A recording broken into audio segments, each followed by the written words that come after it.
আগামীদের নির্বাচন এই বাংলাদেশের ভাগ্য নির্ভর করবে এই বাংলাদেশের স্বাধীন অস্তিত্ব, ইসলাম, দাড়ি, টুপি, মাদ্রাসা, মসজিদ এসবগুলি টিকে থাকবে না প্রতিবেশী ভারতের দালাল এক দাবিদার দেশে পরিণত হবে। তারই প্রমাণ হবে আগামী নির্বাচন।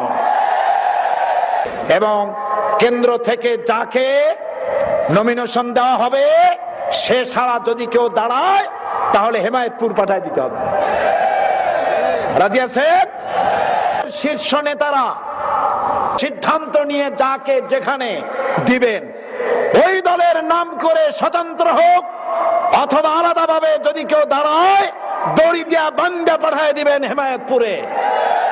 কারণ সে দেশের শত্রু, স্বাধীনতার শত্রু, বাংলাদেশের অস্তিত্বের শত্রু। আমি আমার কথা বলি, আমার পিরোজপুরে যদি আমার সংগঠন বলে এবার তোমাকে দাঁড়াবার দরকার নাই, তুমি চিল্লাও, আমি সারা দেশব্যাপী চিল্লাবো।